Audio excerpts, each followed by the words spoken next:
This is a different style of video, but I've stumbled upon an issue that I could only properly explain this way. Do you know what I mean if I said that I don't have a thing? I was watching this video recently of a guy selling homemade baked goods out of the back of his car. It sounds grim, but his setup was clean and professional. He features clips of him staying up late to knead the dough and shape the croissants and bake the bread and glaze the Danish pastries. It looked delicious. He sold a course on how to get started using the link in the description below, and for once I was almost tempted. He was so charismatic in dealing with the customers and confident in explaining his recipes that I knew that his passion for this wasn't born as soon as he turned on the camera, and it didn't die the second he uploaded the video. Baking was his thing. I wanted to avoid comparing myself to this guy, so I turned my attention instead to the nearest book on my desk and started reading to distract myself. Of course, that book happened to be an early volume of One Piece, and I flicked to one of the many pages that I had bookmarked in which Oda, the creator of the series, referred to himself as a 20-year-old man.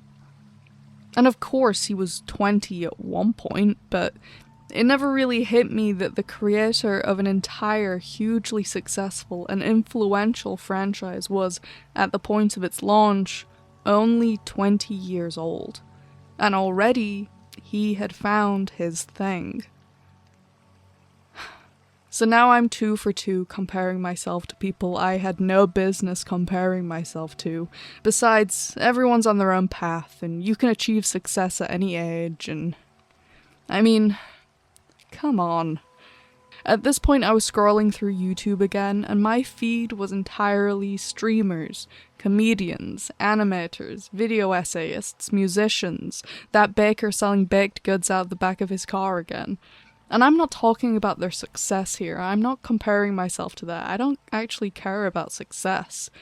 I just mean, every single person has their thing.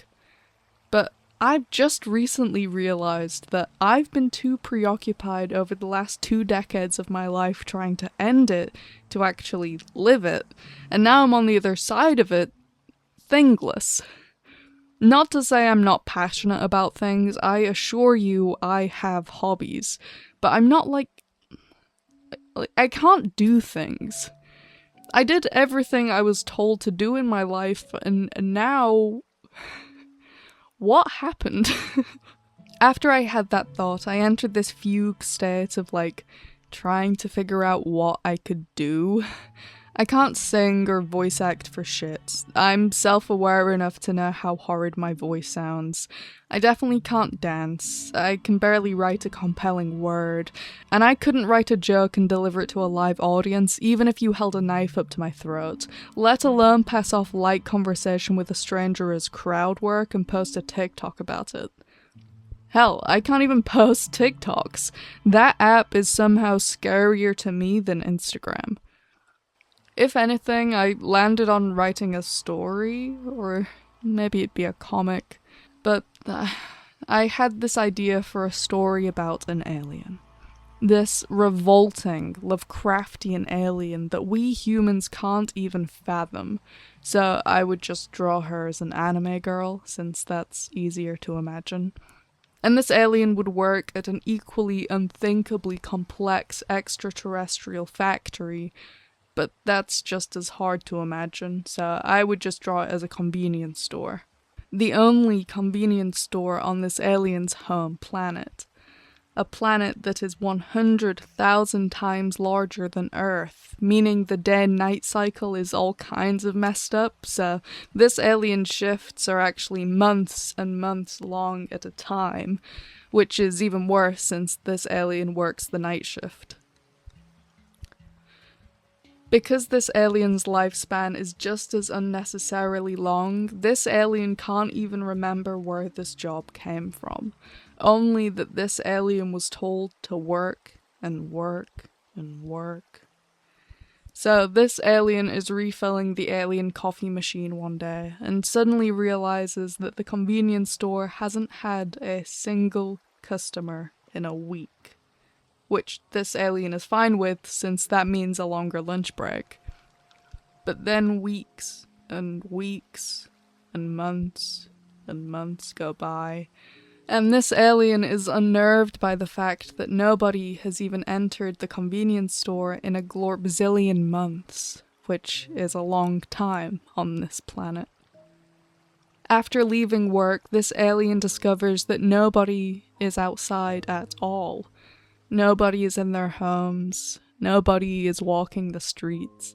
Nobody is anywhere.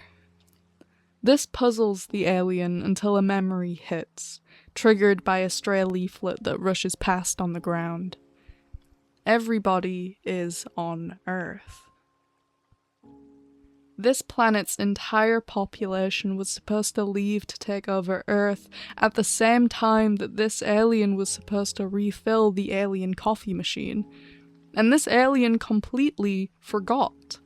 And every single one of the billions of creatures that once called this planet home forgot to remind this alien. In their defense, why would they?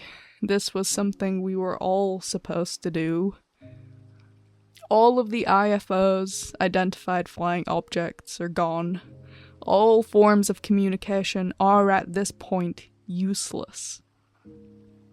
This alien is alone. More specifically, this alien has been alone for a glorbzillion months. But that fact was meaningless without the scope of this loneliness to put that into perspective. So this alien would go back to work, which would be pointless, but it has been pointless for a glorbzillion months. The only difference now is that the alien coffee machine is filled. So this alien waits.